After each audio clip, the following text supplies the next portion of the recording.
Thank you, Mirko, and thank you to all organizers of this wonderful symposium. And thank you for not making me feel like I'm the odd one out, which is quite often what I feel when I go to meetings. But here, having seen such extreme range of organisms, I feel like kind of fit. So my lab is trying to understand the principles that underlie the ability to regenerate complex structures. And very recently, we also went into trying to understand the basis of negligible senescence. So I'm going to tell you a little bit of an overview of what we're doing, especially in what we have done in the late years. So in my lab, we use the axolotl, which is a neotenic salamander, a little bit like the naked mole rat that you heard yesterday from Jane. So it's a pedomorphic organism that acquires the ability to reproduce without ever going through metamorphosis. And we also work with the Spanish rift newt, which is a typical salamander. And like many amphibians, after 2 to 3 months, undergoes metamorphosis and becomes a true adult. Now, these animals are remarkable as they are considered the champions of regeneration. So they are the closest organism to human, which is able to regenerate the widest repertoire of complex structures and even entire organs. So they are able to regrow parts of their brains, significant parts of their brains, not just losing a few neurons. A third of their heart. They can regrow the entire tail, including the spinal cord. And they are very famous for being the only tetrapod able to regenerate their entire limbs, regardless of their age. Now, these organisms are fantastic, but one of the problems that we had in order to do research in them is the lack of tools. So these organisms have seen a true revolution in the last decade in which very important tools for doing research with them emerged. Our lab has contributed to many of these tools, including, for example, complex optical clearing protocols combined with light chain microscopy that enables you to look at the regeneration process in 3 dimensions. We have also contributed to the genomes of one of these salamander species, this Spanish rift newt, which actually we deposited and made available to the whole community last year. There's only 2 salamander genomes available to date, the axolotl and our newt genome. And the reason is because salamanders have giant genomes. So they are diploid, most of the species we work with, but they are filled with repetitive sequences. And the axolotl genome, for example, is 30 gigs, so it's 10 times larger than the human's genome.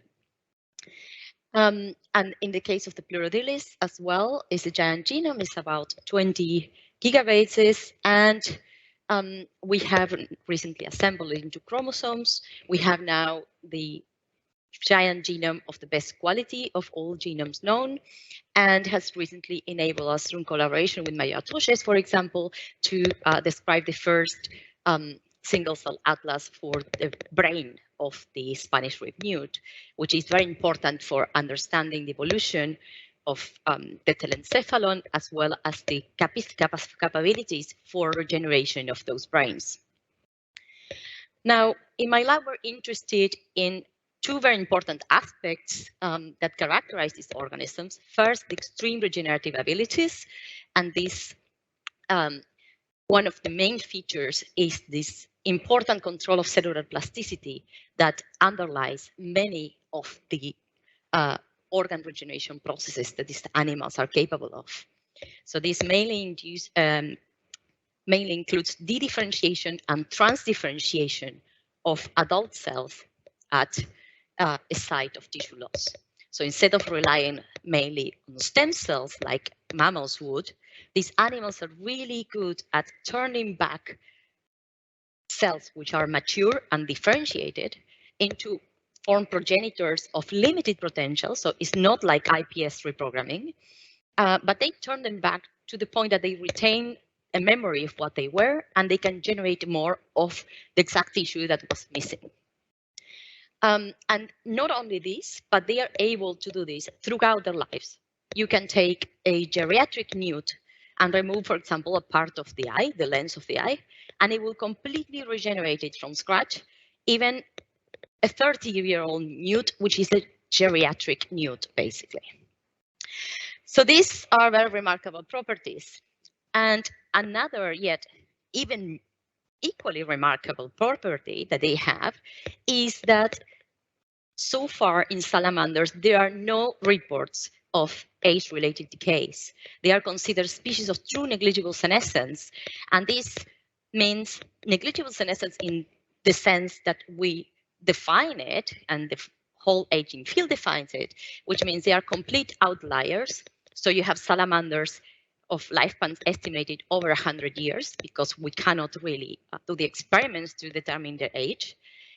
We have not seen any signs yet of age-related decay in salamanders, and the reports that have studied mortality so far tells you that they defy the Gompertz law of mortality, which, as in mammals, for example, tells you that mortality increases as we age.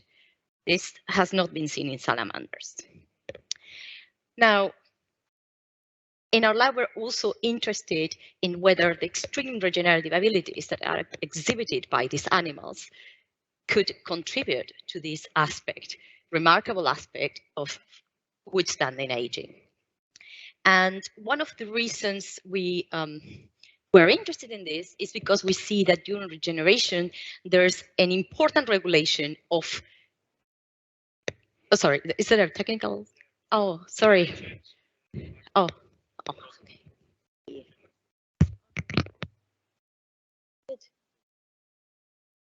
Is this working better? Okay, so basically during regeneration, what we have seen is that there is an active regulation of age-related processes. And we have worked with two paradigms. The main one is salamander limb and how the limb regenerates. And we have characterized a number of processes, including regulation of tumor suppressors that are associated with aging. We have looked at telomere maintenance, and recently we have looked at the role of senescent cells during the process of regeneration. And this is one of the stories that I'm going to tell you today. And recently we described another paradigm which was previously unknown and uncharacterized, which is the ability of the axolotls to regenerate their entire thymus. And again, I'm going to tell you a little bit about this process today. So, as I said to you before, the ability to turn back differentiated cells into forming progenitors is found throughout these organs when they are regenerating in salamanders. So this is true for the organs that lead to the formation of the lens. So the process of lens regeneration involves the de-differentiation of dorsal pigmented epithelial cells. It's also true for the connective tissue that forms most of the limb in axolotls. And it's also true for the epicardium that contributes by a de-differentiation cardiomyocytes for heart regeneration in newts. Now, one of the most striking examples of these de-differentiation abilities is found in muscle. So when salamanders have a muscle injury in the leg, or when they are regenerating the muscle for their limbs, what they do is to, in the case of newts, is to turn back the differentiated muscle fiber, which is a syncytium, it's a multinucleated syncytium, and they turn it back, they de-differentiate and form mononucleate progenitors from those muscle fibers in order to produce the progenitors for the muscle. So they don't use PAX7 positive satellite stem cells, they mainly use the muscle fiber. And many labs have worked on this problem, including my lab and myself when I was part of Jeremy Brock's lab at UCL, and we showed a number of molecular processes which are required for this de-differentiation of muscle to take place, including the active regulation of p53, the requirement of sustained ERK activation as one of the early signals that triggers the differentiation. And some of these findings actually can be applied to promote muscle de-differentiation in mouse, for example. So Helen Blau, managed to apply some of these findings in order to have strategies to generate muscle progenitors from mice. But recently, we have uncovered another phenomenon, which we think is very interesting. And this is a different type of cellular player that influences on the process of regeneration of the muscle during limb regrowth. And this is the contribution of senescent cells to the regeneration process. So this is the first story I'm going to tell you. And here I will remind you what senescence, cellular senescence is.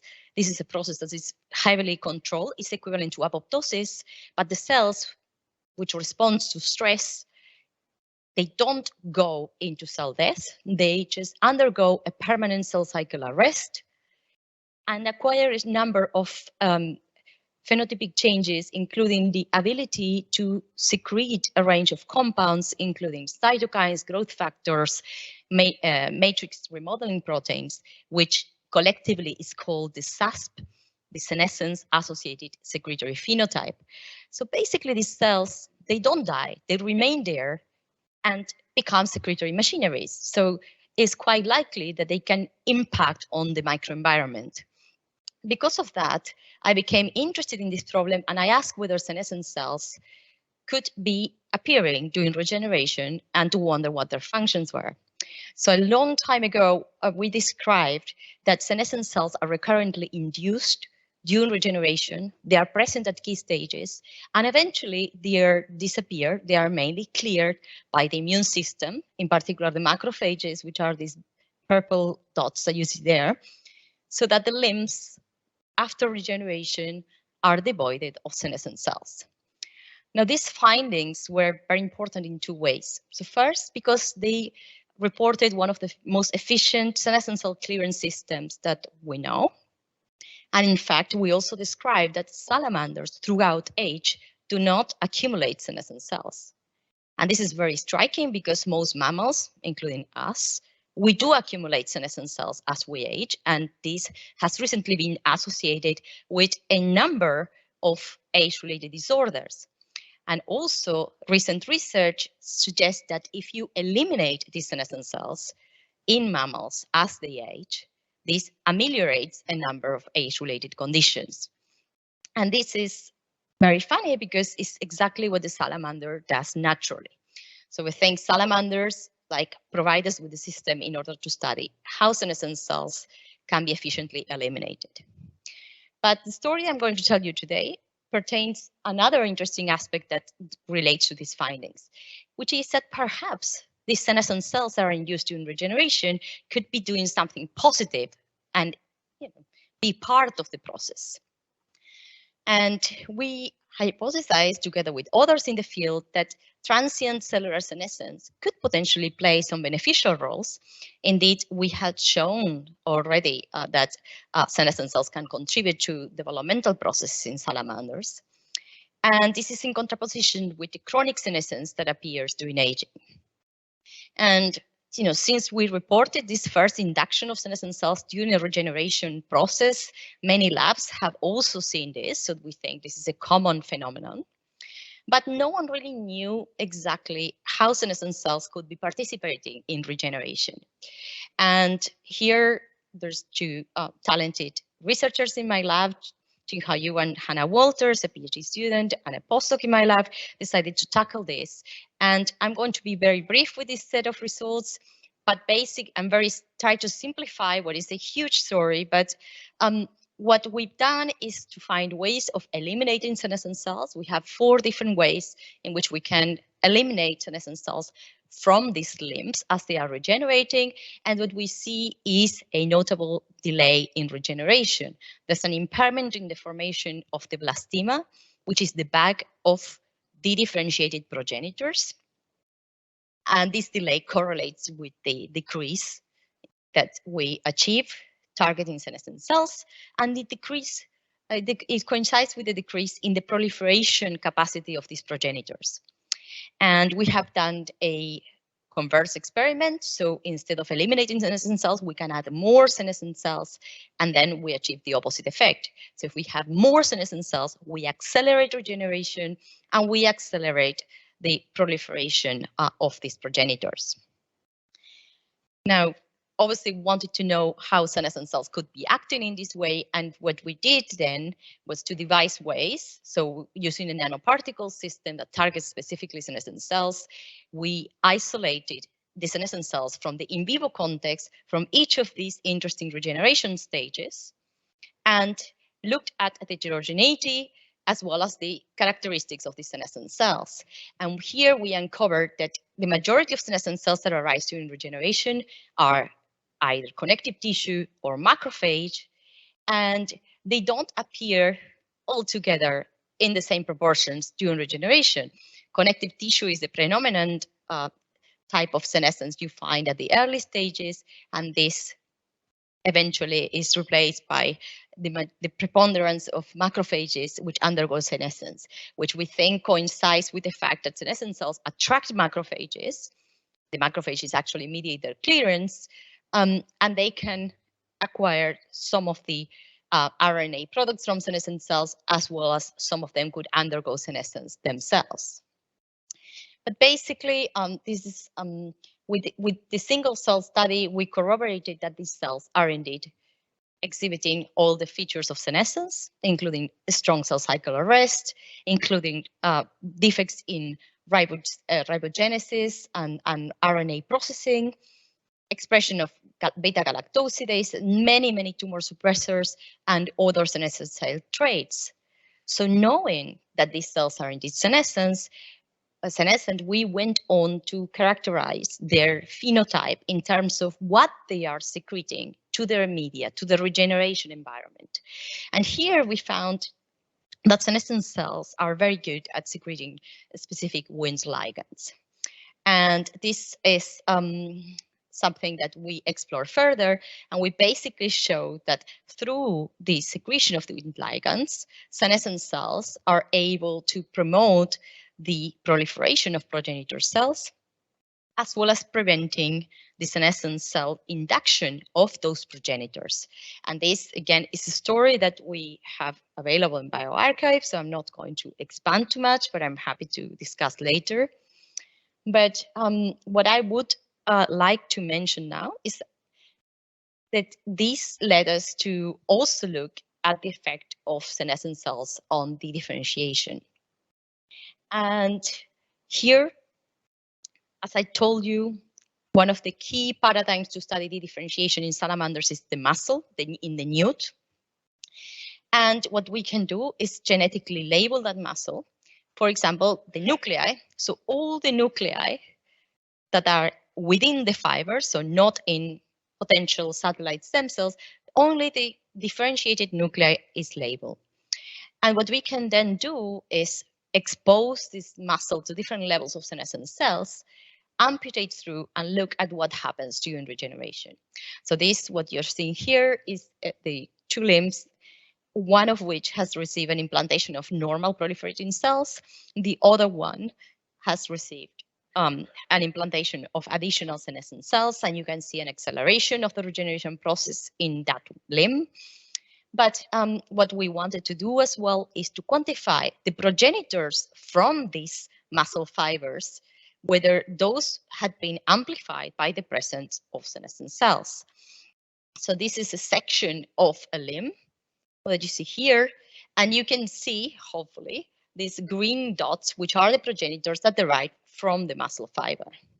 And when we quantify these progenitors, what we see is that indeed senescent cells lead to the appearance of almost twice the amount of these progenitors that derive from the muscle fiber.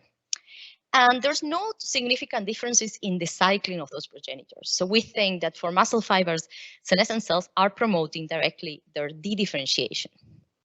Now, we have another way of testing this, which is to form salamander muscle fibers in culture. And this is a very nice paradigm that has been worked in the field for many years. And those muscle fibers in the middle that you can see staining for myosin heavy chain, when one gives a shot of serum, they undergo the differentiation. Their nuclei start to incorporate EDU, and they expand, they lose their muscle characteristics, and this is a nice way of studying the differentiation. So what we can do here is to expose this muscle to proliferating or senescent cells or their conditioned media to see whether is what these cells are secreting that it matters, and quantify how the muscle differentiates. And one of the key outcomes of the differentiation is that the nuclei within the muscle fiber, they undergo cell cycle reentry, which is something that never happens in mouse or human muscle when you expose it to any type of serum or any type of molecular cues. But what we can see here is that the addition of senescent cells or the addition of just the media that derives from the senescent cells triggers cell cycle reentry in normal muscle, which is quite remarkable and, again, something that very rarely happens, if at all, in any other system. Now, I don't want to bore you with all this, but we've done transcriptomic analysis of the isolated populations. And what we found is that senescent cells produce secretory factors, including Wnt, as you saw before, and FGFs. And we also noticed that there was very heavy Wnt and FGF signaling in the dedifferentiated muscle fibers, suggesting that perhaps these are the pathways that are used by senescent cells to promote the dedifferentiation of this muscle. And indeed, we did experiments, and if we used a Wnt inhibitor or an FGF inhibitor, then we can completely abrogate the effect that we have from co-culturing muscle with senescent cells or their conditioned media. So we don't see that effect any longer. Indeed, suggesting that senescent cells can produce these very important factors, Wnt and FGFs, in order to elicit the differentiation of this newt muscle, which is a key component of how these animals regenerate. So basically, we have shown then that senescent cells promote the differentiation. And of course, during regeneration, you want to have this process controlled in time. And what we think is happening is that senescent cells, eventually they remodel their phenotype, so they start to produce more eat-me-like signals that attract the immune system and mediate their own clearance. And this is something that we're still working very actively. So what this research told us is that cellular senescence plays positive roles during regeneration of complex structures, and that salamanders have co-opted cellular senescence for regeneration while at the same time evolving mechanisms in order to avoid their detrimental impact, because we don't see that they accumulate at all in any other context other than regeneration. So I told you about the role of cellular senescence in regulating plasticity, but now I'm going to switch gears and tell you about another paradigm of cellular plasticity that we discover in the lab and that we think is potentially very therapeutically interesting, let's say. And this is the complete de novo regeneration of the axolotl thymus. So this is the structure that you can see here that comes in lobules. So you see here sort of 3 nodules at each side. So in mammals, like in mice or humans, the thymus forms from the endodermal pouches, and it bulges as like, 1 nodule for each side. Different animals have different number of bulges. So I think sharks have like 6 to 7. Axolotls have 3 at each side. Now the thymus is very important structure, is critical for the adaptive immune system, as is the organ where it's a site of T cell development, maturation, the induction of tolerance and repertoire selection for these T cells. And in terms of the cellular composition, is a structure formed by hematopoietic progenitor cells that will give you the different stages of T cell maturation. Of course, you will have the lymphocytes. It's mainly a bag of lymphocytes. You will have some supporting cells, including dendritic and macrophages, and you will have the TECs, which are the thymus epithelial cells, which are crucial for instructing the whole thymopoiesis. So they are the essential niche for thymus and T cell maturation. Now, what happens is that the thymus is very active in puberty, but as soon as you leave adolescence, it starts to involute. So the thymus that most of you in the audience will have right now is already shrinking and losing its stability. And that's why, COVID, for example, increases with age because we are not able to produce proper naive T cells. So we have impaired antigen responses and immune senescence eventually. So this is a very, very interesting phenomenon. And even though there are attempts to reactivate endogenous capacity that the thymus has to some extent to replenish itself, these attempts are not very efficient. So regeneration is always imperfect. It always relies on the existence of,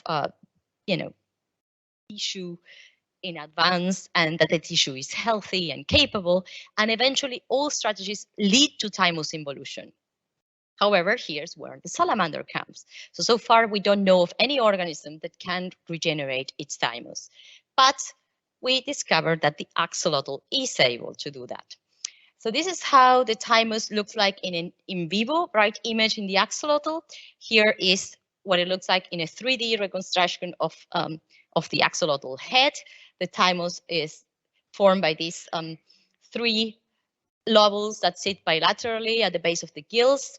And we know that in terms of its position, they are not attached to any sort of particular main structure, no key vessel or anything. They sit there surrounded by nerves, vessels, and connective tissue, which helps us to perform our favorite surgery nowadays, which is the thymectomy.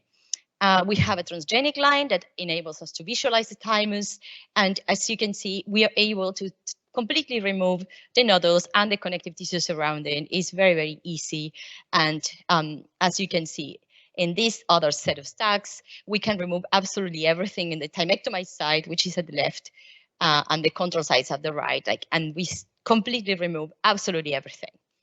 And regardless of whether we do a thymectomy on one side or both sides of the head, removing absolutely everything comes back in the course of 3 to 4 weeks, as you can see here. So we start with absolutely nothing, everything comes back. And it comes back with the same morphology. It comes back recapitulating some of the molecular marks. So here I just show you expression of FOXN1 and RAC1, which are 2 key molecular drivers of TEC and T cell identity. And we've done the single cell atlases of the control and regenerating thymuses. And you can see from the UMAPs that the shape, the clusters, they are almost identical. In fact, all the proportions of the different populations and all the different populations come back. The molecular signatures come back. And of course, when you are talking about regeneration, you want to test regeneration of function, the regain of function. Now, that's something that is easy for a limb because you are seeing the limb coming back. In the case of the thymus, one way of looking at function is to see the homing of hematopoietic progenitors. And here we see through a key marker for hematopoietic progenitors, FLT3, that again, it comes back in the regenerated thymus, and it comes back also in situ hybridization, showing that the hematopoietic progenitors are their home in the thymus. However, we challenged this a bit further and did the following experiment, which is a very, very nice experiment, I think. One can promote regeneration in a transgenic cherry salamander, and then take these regenerated typing nodules, implant them into a white host. And then after 1 year of that regenerated thymus sitting there, what we ask is whether that regenerated thymus is capable of sustaining hematopoietic progenitors and lymphopoiesis in the host. And what you can see here is that this is the case. So the M cherry cells that you see here, which have a very much an epithelial sort of shape, these are the cells that come from the regenerated host, the regenerated donor thymus.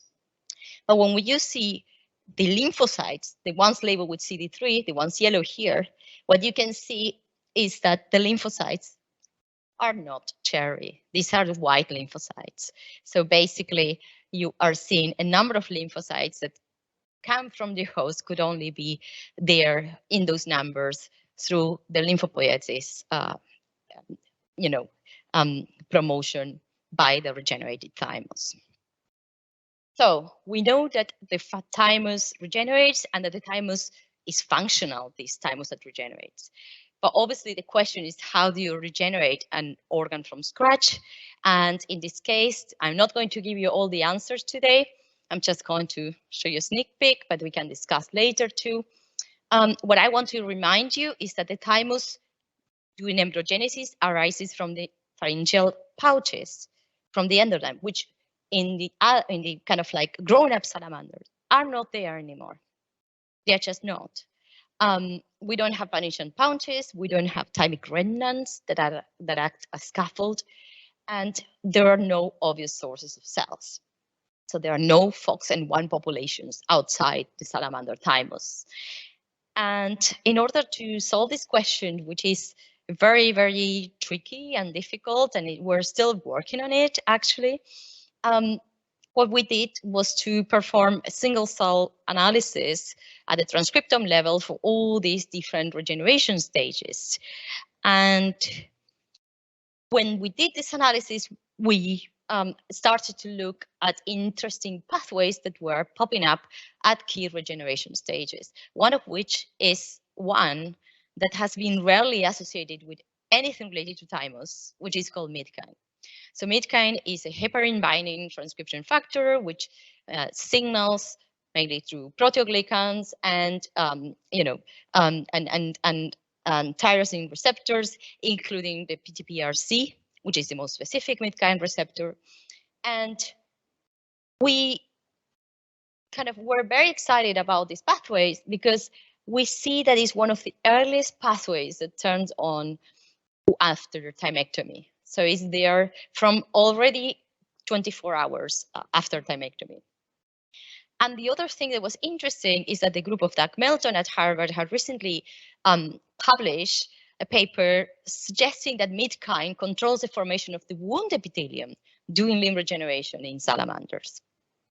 So we said, well, I mean, this is worth pursuing. And therefore we asked whether MIDKINE was required for regenerating the thymus.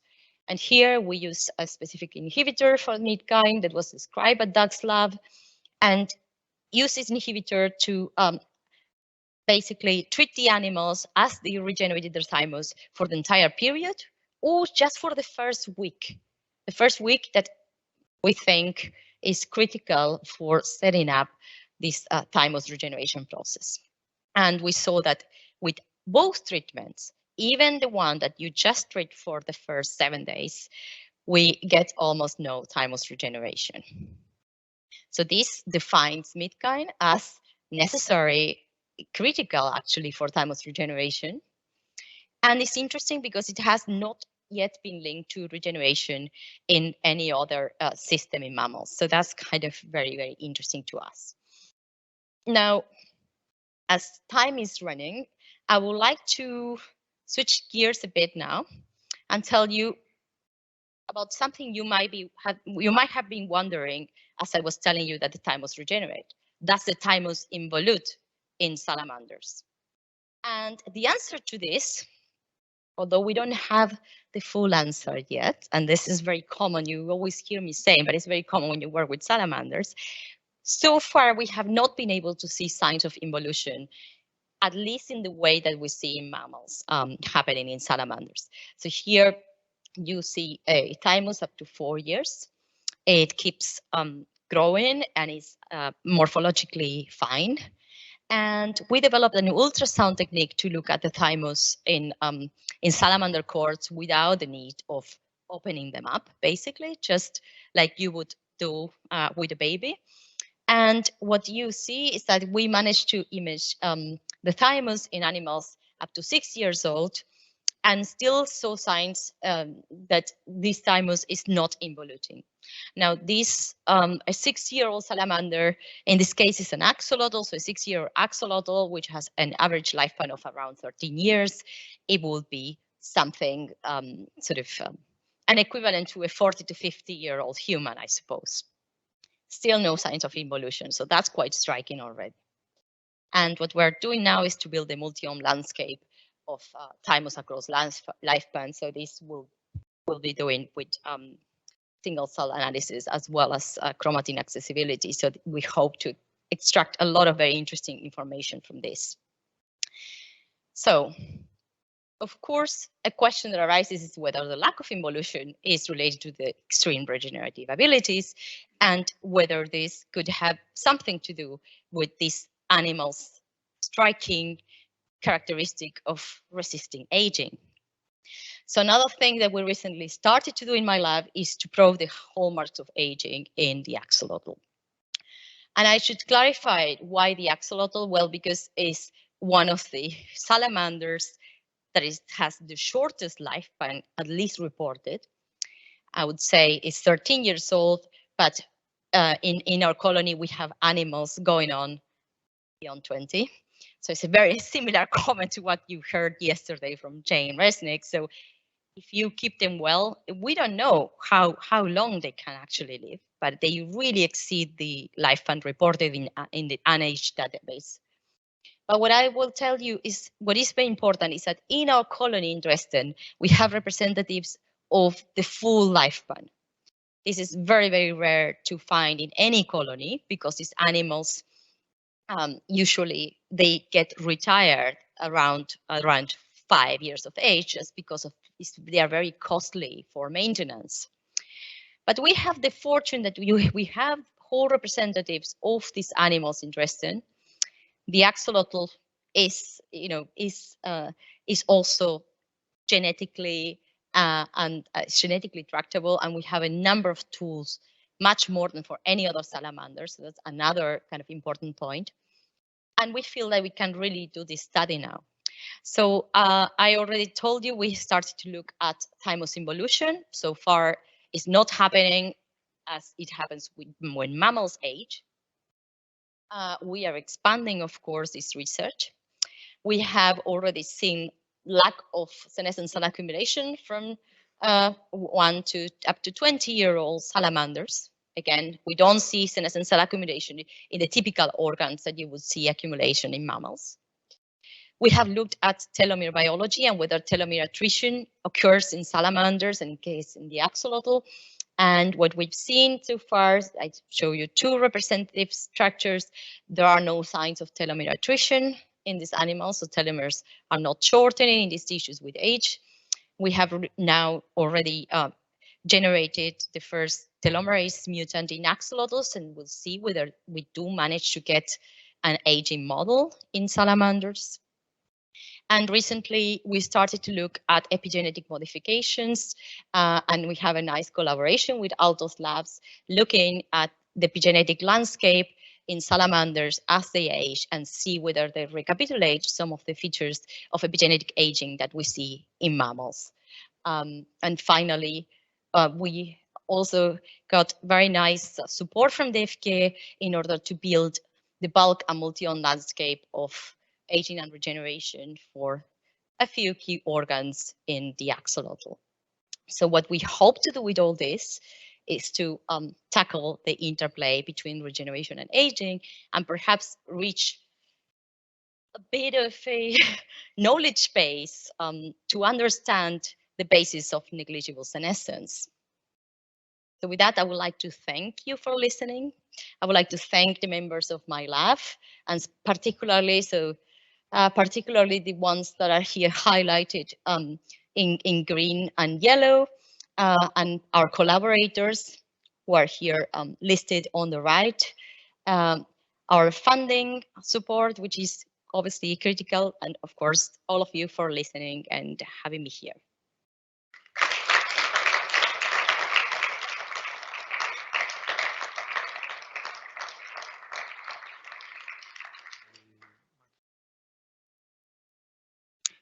Great, thank you, Max, for this wonderful talk. Do we have any questions here from the audience?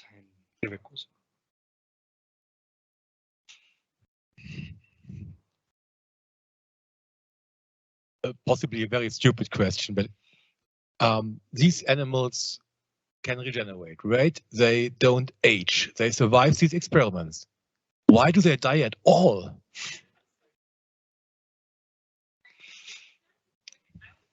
Question, because no one understands, right? And I would say first that there's two interesting sides that may relate to regenerative abilities.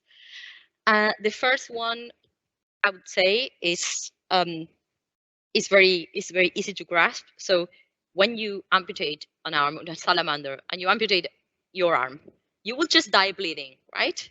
If I cut your arm. The salamander has a very rapid clothing response. So within seconds, it will form a cloth and the tissues will contract. So there's physiological adaptations to regenerating these structures that we don't have. And the counter side of this is that, of course, you're forming a cloth very rapid. If you try to extract blood from a salamander, you have to immediately take it, immediately put the blood in 10 millimolar EDTA. Otherwise, clots. So that's a sign, that is great for regeneration, but for the whole system, it's not, because those clots eventually can form more easily. They can, lead to stroke, etc.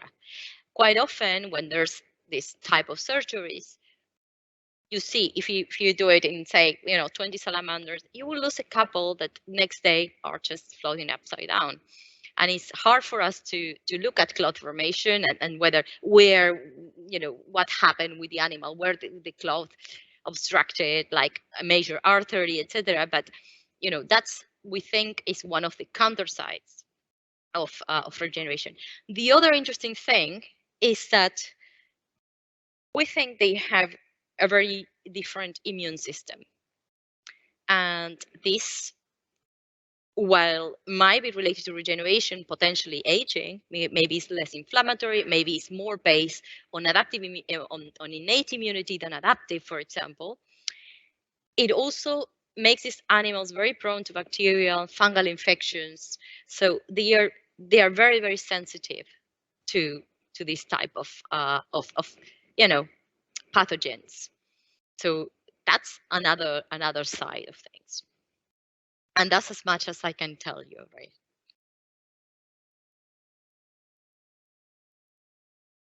I had the same question, but I have another follow-up question. So if all this tissue is regenerating, has it been related to cancerogenic tissue or something? Do they develop cancer, or is that also they are better? incredibly cancer resistant, which is another thing. Like, we always tend to think of cancer also associated with aging, and the more you live, the more chances you have to develop cancer. But these animals don't. In contrary, there's a number of experiments in the 70s implanting carcinogens in different areas of salamander body. And for example, it's just so difficult to induce any type of tumor, even if you try heavily, and particularly in structures that regenerate. The tumors, if you implant a tumor in a groin blastema, it will disappear. It hasn't been tracked molecularly yet, but it will not remain there. It will be either transformed or clear, but it won't be there anymore at the end of the process. Do we have any questions in St. Louis? Hello. Hi. Hope you guys can hear me. I really enjoyed your talk. I had a question about the regeneration. You said that the limbs can come back. There's an expression in English that what doesn't kill you makes you stronger. I'm wondering if you cut off like the left leg of a salamander and it's 20 years old, does it come back? Is it stronger, the new one, than the old one is? Or are they basically the same, abilities? Like it can run just as fast, it walks the same, all of that stuff. So what we've seen so far, it comes back. So there are experiments. The experiments of in the lens that I referred to, they've been done up to 30-year-old newts. And transcriptomically, that lens in the aged newts is the same as if you take like the 2-year-old newt lens that when the experiment started. For the limb, we are looking at this problem right now, but we do know that they regenerate. Tail, limb, it does take a bit longer in the aged salamander, but also is bigger, and regeneration takes, the time for regeneration scales with size. Thanks. Whether it's an exact replica, so it's something like the limb, there are studies even in the young salamanders is not wired exactly the same, but functionally you recover the function.